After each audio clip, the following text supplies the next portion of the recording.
and families and ladies and gentlemen. A very good morning. Today marks a truly momentous uh, occasion as we gather to reflect on the incredible journey of the V-Power SAR100, now we can say SAR101, marathon training program. As we bid farewell to this transforming commitment displayed by each and every one of you. A little background of this program's importance is that globally, 22% of the population is without access to the electricity, while 350 million people are in South Asia. They are not connected with the grid. Other than grid access, energy security listed as SDG 7, Sustainable Development Goal 7, is to ensure access to affordable, reliable, sustainable, and modern energy for all. Is a critical component of national security politically and economically. If energy security is not well, then politically, economically is always issue. This is especially important since the demand for electricity will outpace supply by 2030.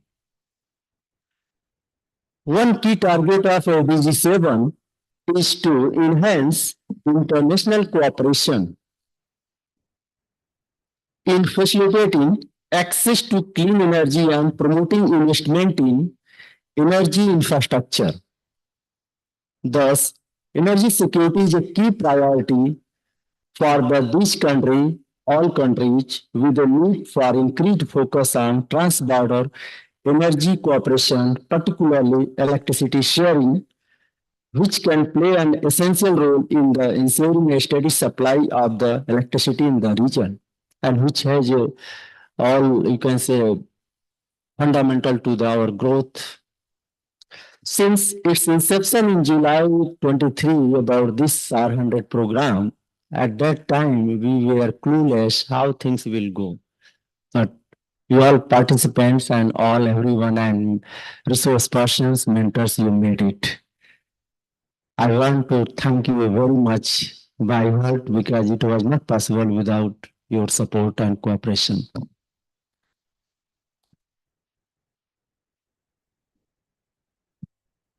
So it was this one open access South Asia, particularly crucial fields of power and energy systems, which are essential for all. This whole program was divided in 10 modules, a series of training programs. Each module has a 15 hours of lectures, 7 hours of practicums in 2 weeks to deliver. And after 1 week break, then next program started. So means after 3 weeks, next program started. And for each module, have to invite people from the different part of the world to have a diversity, gender, quality, and everything. In this whole program, we have invited and we all had learned from 67 experts from 14 countries. 7, of course, we tried and then we achieved all 7 SAR countries included, and plus 7 more countries like Australia, Thailand, Greece, UK, US, Italy, and Canada. We received experts from them. I must extend my heartfelt gratitude to Dr. Faj providing me this opportunity to lead this program academically, and he did not intervene any time, and I did whatever I felt that good, and of course your all support was there. And of course, the whole Youth Center team, and then all including Yogita and things. Yogita was my right hand. So, because now if I imagine that without Yogita, how it was possible, of course, everyone are important. I'm not telling, but okay, I had to also work for my school and department, teaching and supervising. And then evening, I went home, then start from 7 p.m. to till 11 p.m. about this program, whom I called, what they replied, whether they are going to deliver or not. And many things happen during this journey. I also wish to express my profound appreciation to the Sustainable Energy Transition Program and Department of Energy and Environment and Climate Change and School of Environment, Resources and Development, including Professor P. Abdul Salam, that they gave me, also allow me to work on this one parallelly, or my full-time job in the program. Our journey has not been without its challenges, yet we have witnessed moments of profound inspiration and resilience amidst these obstacles. As someone responsible for inviting experts and maintaining diversity and quality control, my days were consumed with identifying suitable speakers, improving delivery quality, and adhering to schedules. Every moment, even in my dreams, was also like dedicated to this. And in my dreams, coming, okay, I invited that person. I did not get his reply. Okay, so dream also it was coming. So, yeah, thanks to your family also, your participant also, you 3 hours and all study time, your without your family support, and my family also, they went through quite difficult period because I was completely dedicated to this. And few things happened. Just I would like to mention that, okay, one resource person I invited from Power Grid India, he agreed and then he started preparing for slides and so on. And suddenly, 2, 3 days before the time of starting, or you can say delivering, he sent me an apology that his daughter has been detected for blood cancer. And he sent me apology. He told that, yeah, this is the last moment. I am not able to take it. But he was also worried how I am going to handle his part. Okay, it was one incident like this critical, but okay, other like backing and then last moment, some issue. Everyone have, the things like some short notice and other issues, some other sudden intervention. So many times happen like we had to find a backup, and thanks to Suni sir, Professor Tipta ma'am, and all other experts who came forward and back. And also myself also, I had to many lectures I had to deliver as a backup because suddenly if someone told that not available, then it was not possible to get another alternative because of the time shortage. But thanks, everyone accepted and happened. And yeah, one I think group Capstone projects happened suddenly in February early. Okay, you can see that again Professor Tipta ma'am help, and then we found another replacement. Despite the odds, we persevered. Today, we stand on the cusp of the success so far. The dedication, perseverance, and passion you display have been truly remarkable. As you return to your respective roles after this Captain Week, I urge you to apply the knowledge and skills gained during this program to enhance SAR capabilities in your communities and beyond. I am again particularly grateful for the kindness and generosity shown by Dr. Sudha and Murthy, wife of Mr. Narayan and Murthy. A renowned educationist, social worker, and prolific writer who graciously accepted our last minute request to join us as a role model.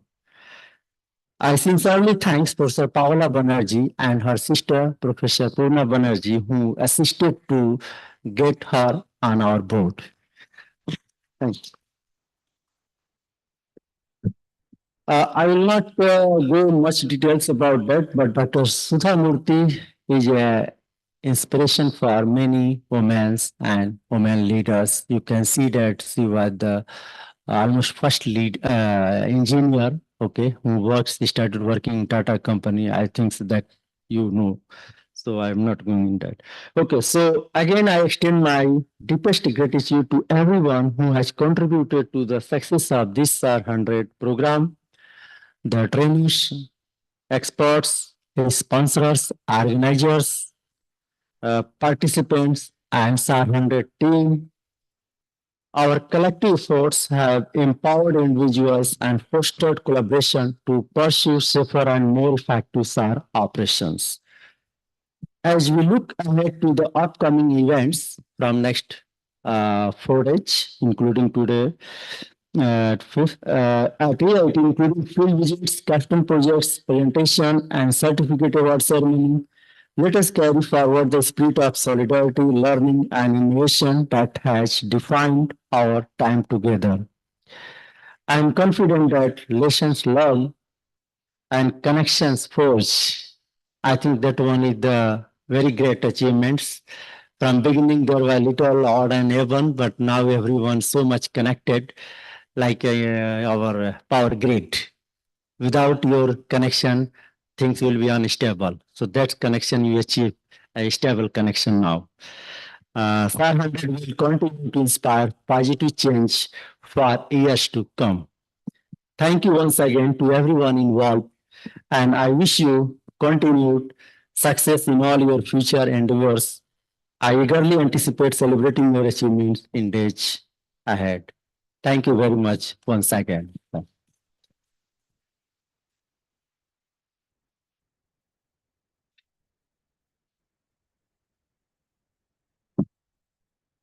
Thank you so much, Dr. Jai Govind Singh. And last but not least, I would like to request Professor Faiz Shah to please come up on stage.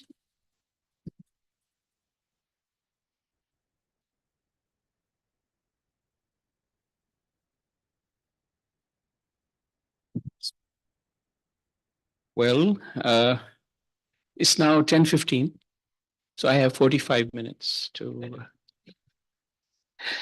Well, no, not great. So I'll begin with Ayubowan, Namaste, Tashidalek, Salam Alaikum. And of course, express my sincerity to the President, Professor Yamamoto, Mr. Russell Ryan, Professor Salam, Dr. Tripta, Dr. Singh, Dr. Sitapan, Dr. Rupendra. We're meeting for the first time, remember. And Dr. Swati, Dr. Abhishek, Dr. Langat, Dr. Priyanka, Dr. Ranjana, and Dr. Kazi, and of course, Professor Thomas, Sunisab I met, and Supreet. Well, the names are correct. I'm good. Now, I'd like to also say that today is a moment of immense personal satisfaction for a number of reasons. Last February, when I gave a workshop on workshop-based learning or workbook-based learning, it didn't take a lot of enthusiastic support. People thought that treating masters and PhD students as kids who color notebooks and workbooks and learn through workbooks may be a good idea to present, but maybe it can't be done as easily as. And lo and behold, we got this opportunity to test out this workbook-based program. And dreams aside, it had it not been for Dr. Jaisingh, this dream of creating a workbook program that combines academic rigor as well as distant learning principles might have been delayed.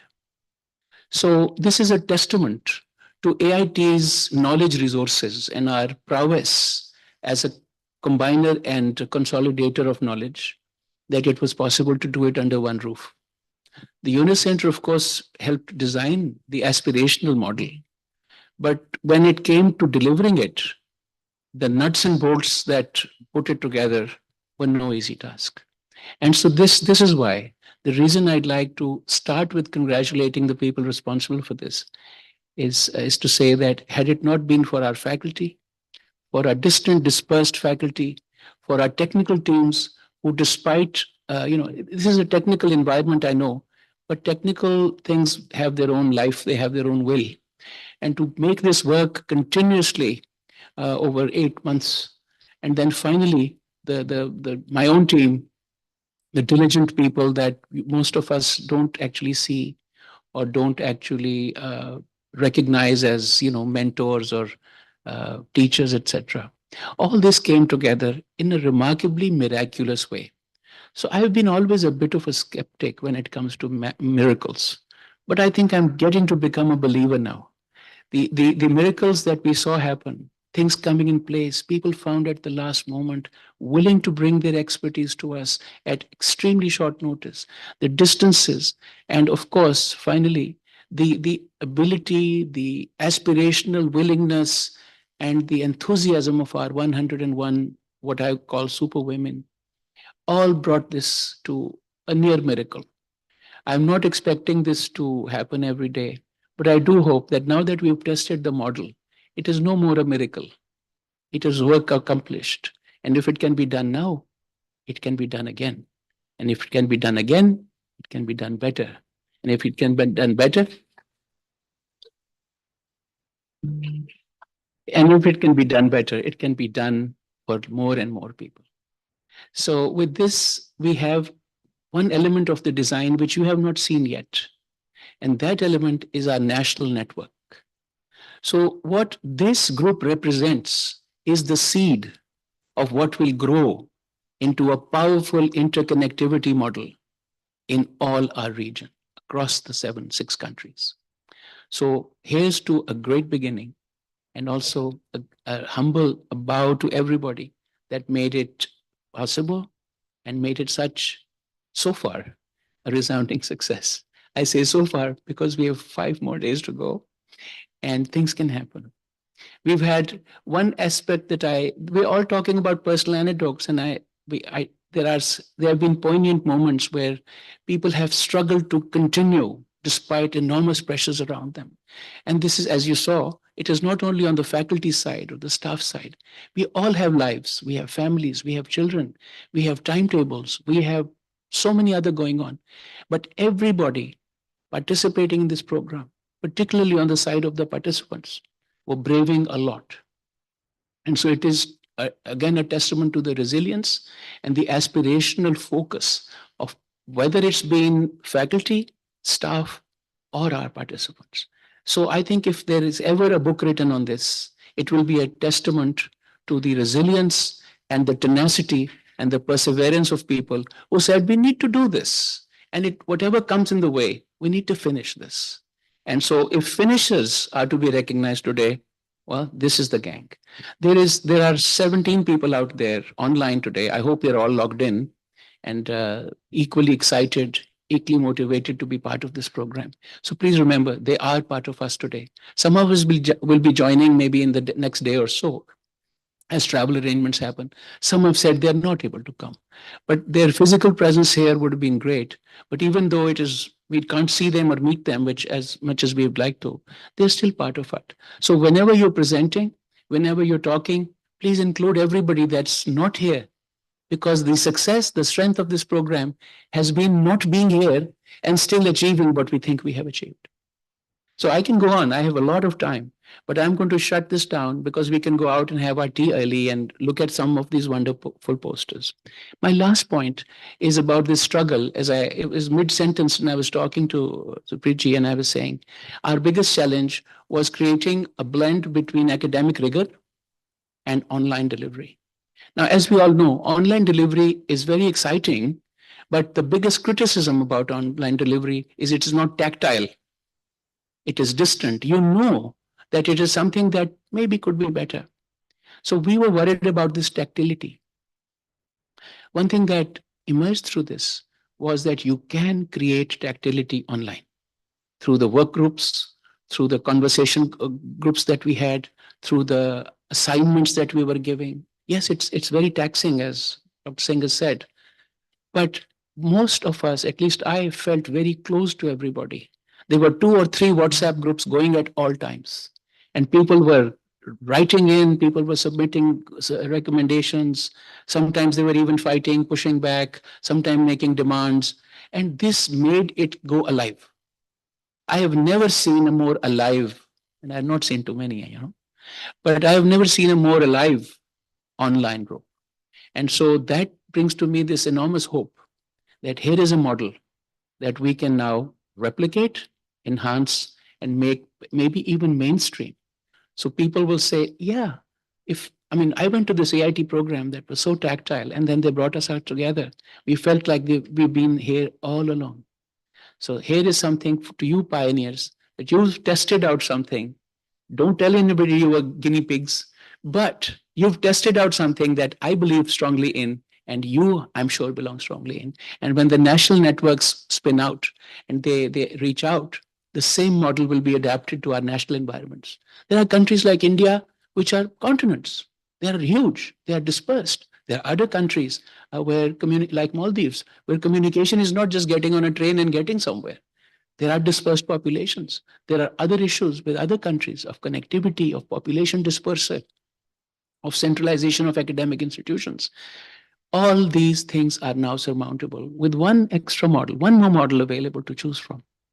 So I'm really happy and I'm really delighted that most of you were able to make it and that we'll spend a great 5 days.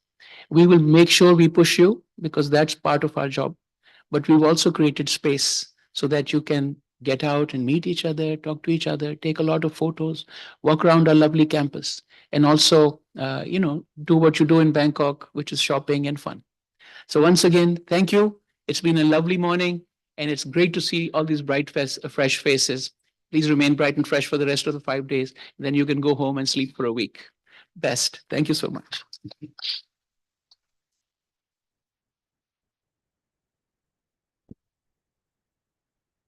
Thank you so much, Professor Faiz Shah, and all distinguished speakers for your wonderful welcome remarks.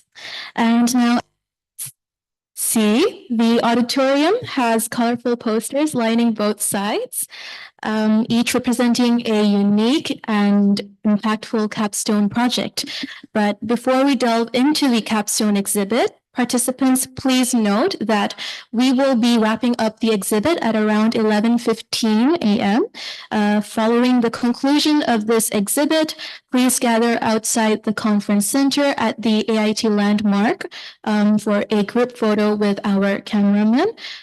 We will close the event with some refreshments before departing for UNSCAP at around 11:30 a.m.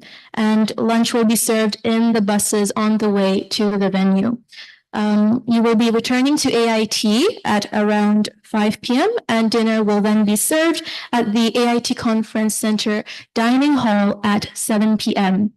Additionally, please also be informed that participants will have to be present at the AIT clock tomorrow at 7 a.m. promptly for the site visits. For the dress code, please kindly wear your WePower SAR100 t-shirts or your National Day wear with your badges. Without further ado, let us begin the Capstone Project Posters exhibit. We kindly request one representative from each project team to make their way to their respective posters and get ready for your 2-minute introduction on your team's project. Throughout the exhibit, we encourage all guests to take the time to explore the posters, engage with the teams, and learn more about the innovative solutions and ideas presented. Thank you and have fun.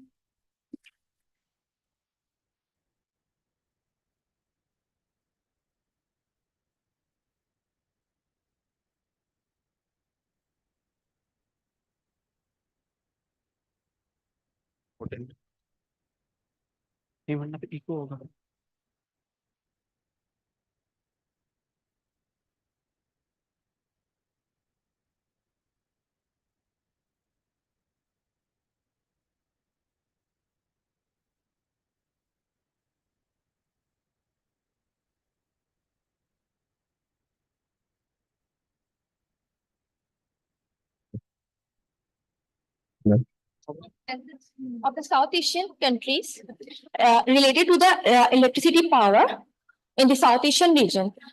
We have in this research project we have covered all the challenges, maximum challenges, and the research projects and also propose the cost-effective solutions about the transmission power sectors. So there is a methodology. Documentary research is based on the documentary research, and the second is expert opinion, which we get from the all the countries from the South Asian countries. Then we create a short strength, weakness, opportunities, and threats. Expert opportunities, and then it is create a simulation based computer based simulation, which first very first we create simulation or power system simulation, but then export it in the power factory. This is our base case, and this is our model. It is related to the South Asian countries. But it is a hypothetical, but it is created to represent the South Asian countries. The system is 500 kV to 11 kV system. It is 11 kV lump load used. And then we create war take some solutions for war compensation. So if you improve the voltage profile, you can see in this the voltage improve before and after. And then we use PV voltage generators in distribution sites and also battery energy storage system to improve the overload management system, grid connectivity reliability, also the peak shavings. And you can see the results from this chart. Sorry. This is without this BES battery energy storage system. This with the battery energy storage system. This is a peak energy savings with the energy sectors. All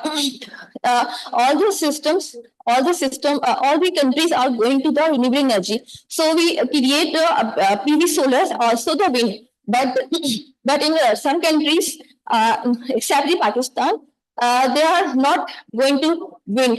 So PV's majority is going. So we create a PV based system. Thank you. Thank you.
Right.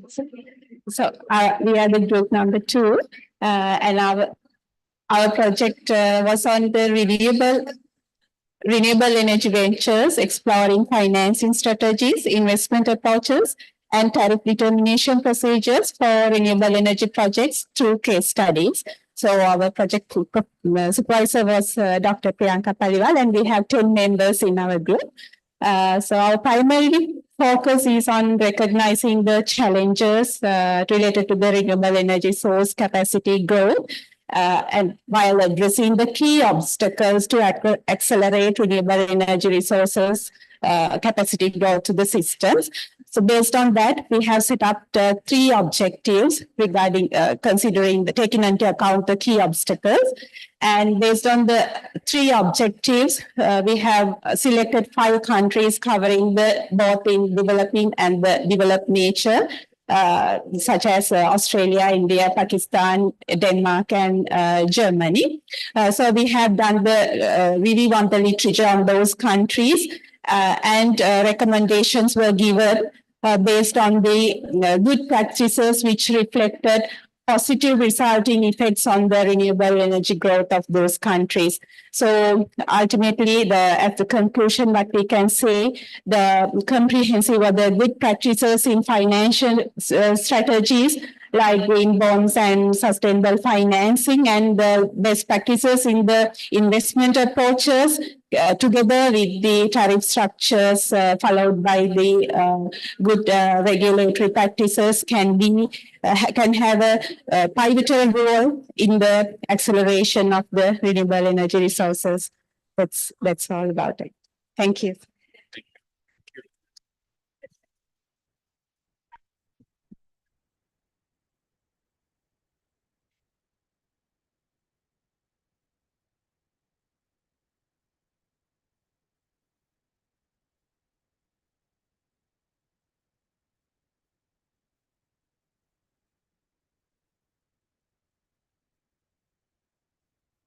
Good morning, everyone.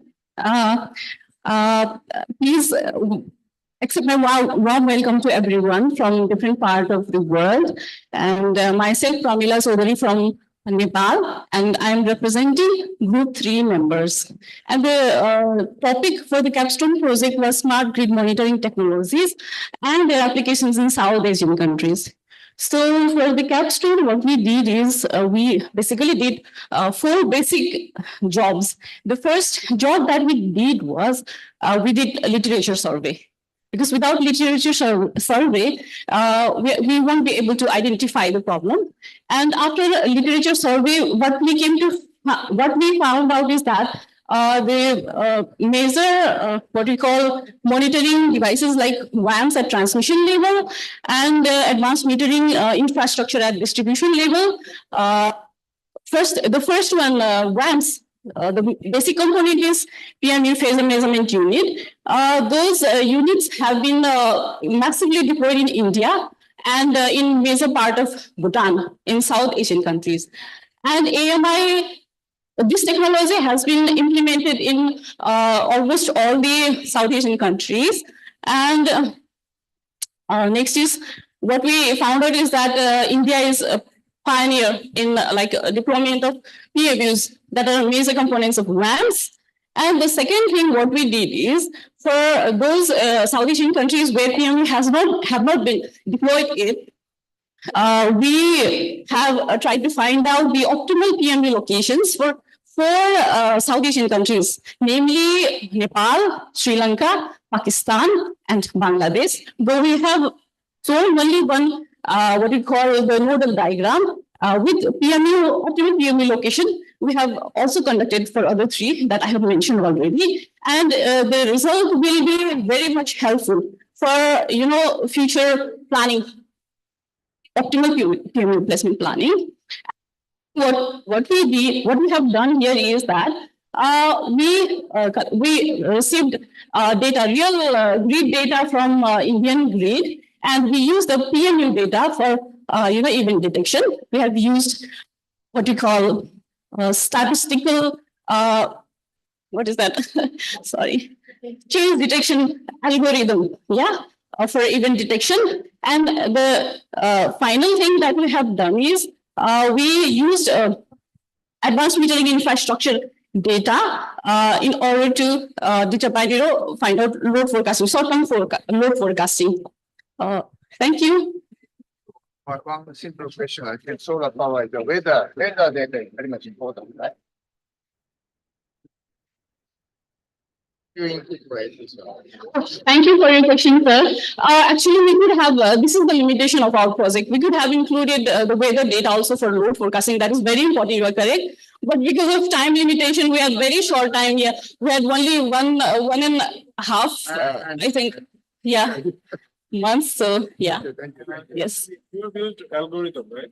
yes, sir. The algorithm, but have you used any kind of tools like different types of automation and this kind of applications are available here? You know that Power Factory, Big Zero Power Factory is used mostly used in Europe for the smart grid application and load flow studies. Yeah. Which type of which tools you used for this designing? Only Yeah, MATLAB. Because for based Simulink, not MATLAB. You use Simulink. no, we use MATLAB. No, we have done three different You jobs. have to use Simulink of MATLAB. Yes. Okay, Thank you.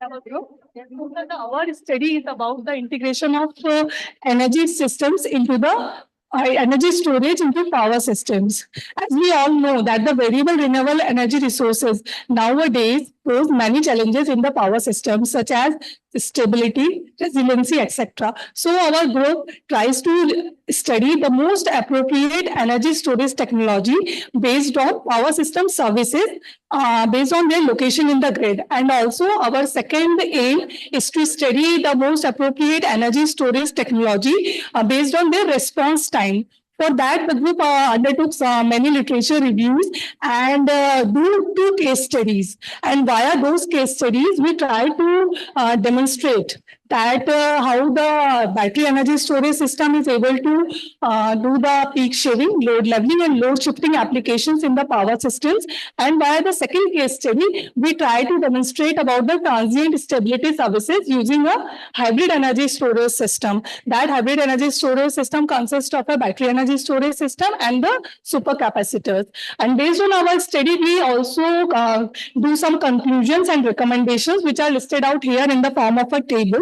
So this is all from my side. Thank you so much.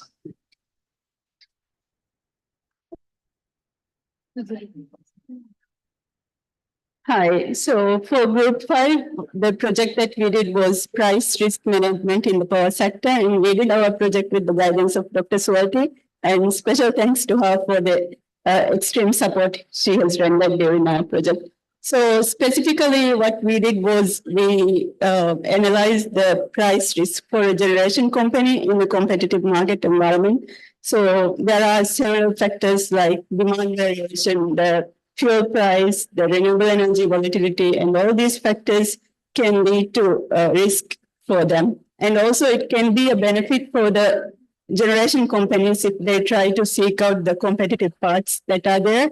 So what we did was we took electricity demand in the German energy market, and we tried to calculate the LMPs in a 3-bus system. So hourly, the LMPs change because of the change in demand. And then there are the cost price factors for the generators, and the price factor relations are there. And the other limitation is the transmission line limit. So all these constraints tend to complicate the matter.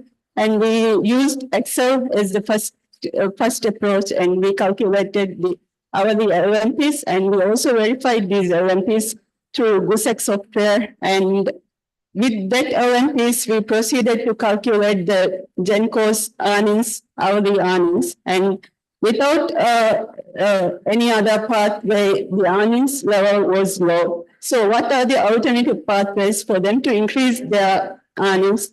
In one approach is like having bilateral contracts, such as a CFD contract. So this generator B, has established a CFD contract with this load, and we analyzed like factors like different strike price and the generation contract volumes, in how the earnings value would be there. And the metric that we used was CVR, or conditional value at risk, and we calculated how the conditional value at risk was for different.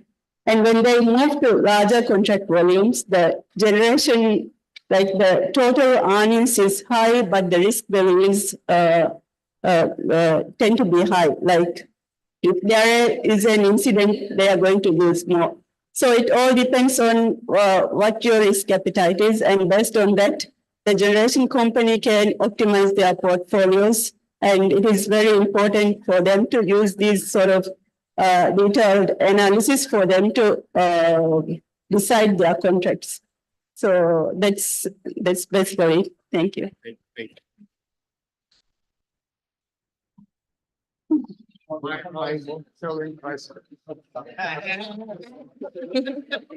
Thank you. We can't get.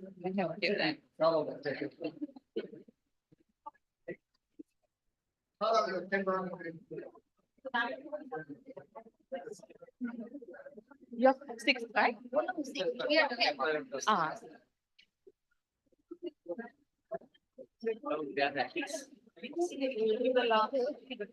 Thank you.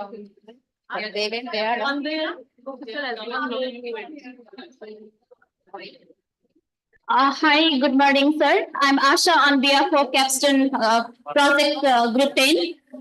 So this is about agri and floating photovoltaic system. So just give me the background. The whole world is moving toward the renewable energy, focusing also on the solar system. But the thing is, we have to find out the innovative solar technologies. So because if we just use the ground-mounted solar, then there is a chance of having problem of like land acquisition and also other land issues and the high cost of the land.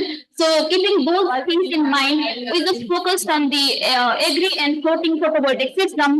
They are seems like they are the innovative technologies in the solar sector.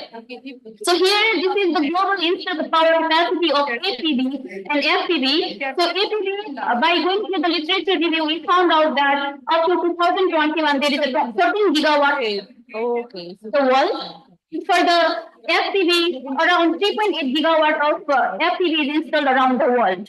So what we did in our project is we conducted 4 things. The first one is the SWOT analysis of APV and FPV, these 2 projects. And here we applied the machine learning regression model to forecast these RE technologies, because RE is intermittent in nature. If we get the good forecasting of another day, then it will help us to manage those things and also for the RE energy planning and also to dispatch those things for the maybe to the energy market. So here also based on few literature review, we did the techno-economic analysis of these 2 projects, and this is the simple machine learning predictive model, and here these are the techno-economic model. For this project, we are selecting the technical parameters, and these are the economic parameters. Here for this part, for this machine learning part, we take the real-time data of the 2 projects from India. This is the APT project of 7.6 kilowatt capacity. So this is the APT project from Junagadh, India, and this is the FPV project from Chandigarh, India, having 2 megawatt of capacity. So here what we did is we just implement this in the regression model of MATLAB for to predict this power generation for both APV and FPV. And some of the MATLAB machine learning models, they look like they have a predictive capability to adopt this data, and they have very nice, like very less error assessment, and also other performance parameters is looking good for this one. So another aspect of our project is to conduct the techno-economic assessment for APV and FPV. Here we obtain based on some case studies. These are the case study based results. Performance ratio seems very good. Capacity factor is around 17.93, and this is very important in case of APV system, land equivalent ratio. If you obtain this greater than 1.222, so this is the like very good performance like evaluation parameter for APV, and also payback period is around 7 years. So for the FPV system, capacity factor is around greater than 15%. In other parameters here you see this one is also $0.026 per kilowatt hour, and also discount factor is around 10.64, and this one, return on equity is around 16%. Right, and also internal rate of return is around 14.92%. So here, what we can recommend for the South Asian region, if we are going to implement these two projects, APB and FCB, then these two projects are techno-economically feasible in the context of South Asia. So we are going to recommend, like, we should have some type of like regulatory mechanism, regulatory support. We need to, do some like regulatory support independently apart from those ground-mounted systems. This is our main recommendation. Thank you, sir. Floating solar, That's good, sir. the other side. But the issue is not the solar installation itself, transforming Yeah, electricity. It's very far. Then capex epic becomes model. high. Yeah. So what is your recommendation? Storage you can use. Storage, right? Yeah, But the storage. capex is high. Yes, sir. But if in India, in our this training program as well, there are many other OPEX model that we discussed. Maybe you can, give if you provide that land to some, vendors, some developers, solar developers. Maybe if we approach them, then they will implement the OPEX modality in AIT as well. The thing is, we need to present these results to those vendors as well. Anyhow, Yeah. right. Thank you, sir. Thank you. Thank you.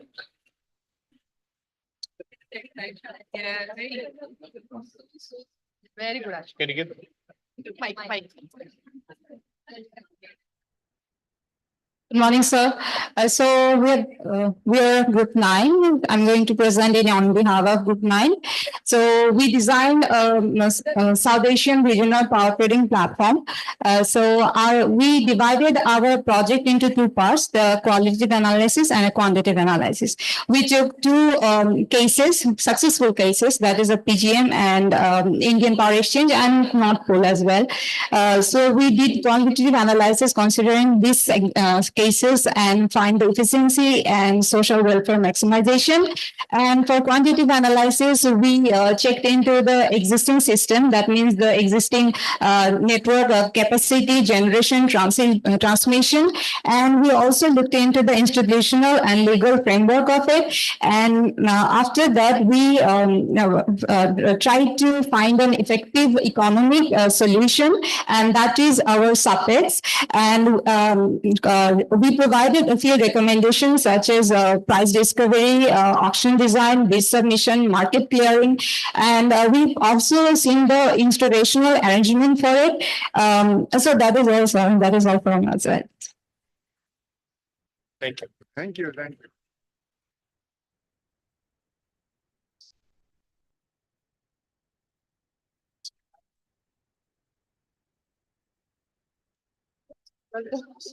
Excellent.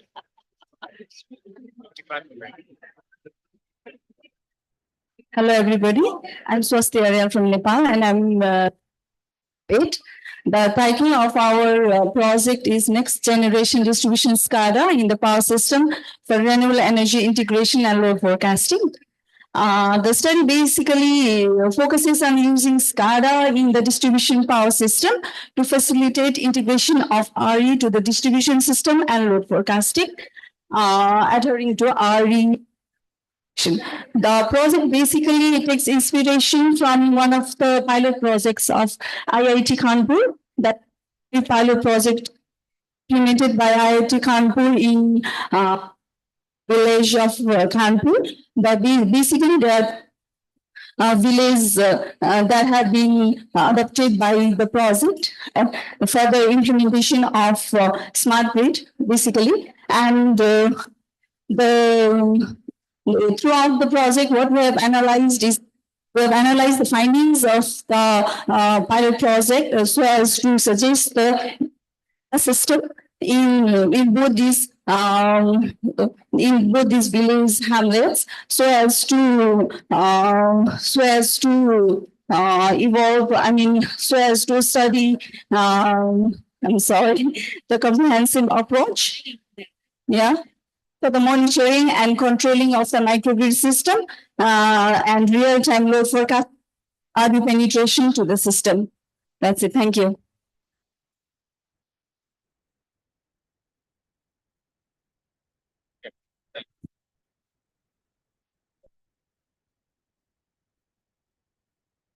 My God, I get so nervous. It's okay. Good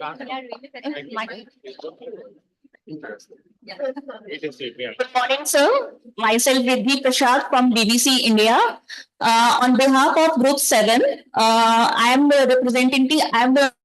presenting the poster presentation on the topic leadership and gender equality in energy sector. This project has been done under the supervision of Professor Mini S. Thomas, ma'am. And we have in this group, we have the participants from 7 South Asian countries. In the literature part, we have studies from the various reports available in the website from IEA, IRENA, in the Industrial Labour Organization, in the International Energy Agencies. And after studying through the various reports, we have just find out what are the current status of women representation in leadership position. We have found that the involvement of women in different sectors, like energy sector, manufacturing, energy sectors, and other sectors also. Here we have also collected the data from several organizations of South Asian countries. In this data, we have we have extracted the data of the percentage of involvement in different hierarchy level in energy sector. Then we have identified what are the reasons for lack of women in leadership positions. We have identified that the historical gender bias, work-life balance, lack of role models, limited access to network and opportunities, lack of leadership involvement, etc. And then we have finally, through our study, we have recommended that to improve the women representation, we should mainly focus on educational capacity building, building professional networks through international and regional collaborations, addressing bias and stereotypes, supporting work-life balance. This is very much required. And last one is the fostering inclusive cultures in our organization. So at the last, we can conclude that since the women are the vital role everywhere, so for combined effect of all, the women can be developed. So for that, we all have here gathered to just empower the women leadership in the energy sector.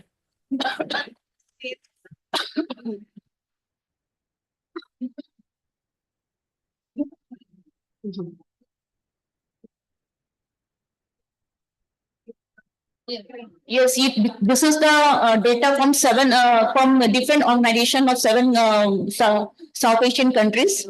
Minimum was in DVC, this is around 7%, and maximum is in 24%. This is from DGPC, Bhutan, Bangladesh. Bhutan. And this is the respective data of all the 7 countries, the participants we are representing, the different percentage and different levels. It is seen that the senior management position, the data is maximum in Sri Lanka. Oh, And I see. Oh, very good. Very first. women. Wow, right. I know one question. So you have at least 5 different recommendations, but what about if you are going to rank it, which one will be taken as the most important? So with the ranking, we have. Already ranked? Yes. Yeah. Okay. So you say that the education is the most important. Yeah. Education is the STEM. STEM education is the most important. Capacity. And second is the training development program, sir. I think Not only STEM education, sir, under education and capacity building, we consider STEM education and the education about inclusivity, diversity, and equity and awareness. But this situation improve a lot currently on the budget. It is, when we consider in a longitudinal manner, it is improving than the previous times, but we believe that there is a lot of work to be done. And we always talk about empowering women, but we also believe that we have to create male allies to empower women. Yes. So in addition to that, in context of Nepal, we had 8% of participation, women participation in Nepal, and now we have around 16%. So with this education and all these ranking, the recommendations we have followed, and and we have achieved some a few very great milestones. So yes. Thank you. Thank you, sir. Hello, sir. Good morning, all. We group six, and our supervisor is Professor Abdul Hafid Chowdhury. Our project is potential of predictive maintenance, data analytics, and digital twin technology in asset management in South Asian power sector. Objective of our research is initially identify the traditional asset management practices, their shortcomings. Then we explore advanced asset management practices in the world. Then we notice that predictive maintenance, data analytics, and digital twin technology are advanced asset management technologies used in the world. Then from our findings, we conducted case studies from Nepal and India. Then we studied about their traditional asset management practices and how they improve asset management. We are using those advanced asset management practices. And later, we identified that predictive maintenance, data analytics, and digital technology in asset management help to improve system reliability, efficiency, and reduce cost in South Asian countries. Thank you.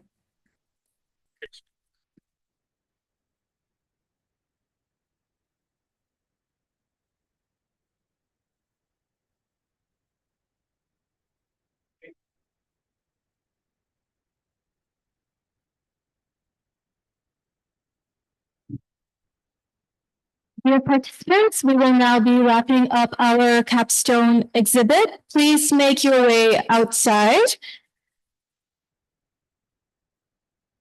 We will be having a group photo session at the AIT landmark outside of the AIT Conference Center building. And please come back in for refreshments before departing at 11:30 p.m. to UNSCAP. Thank you so much.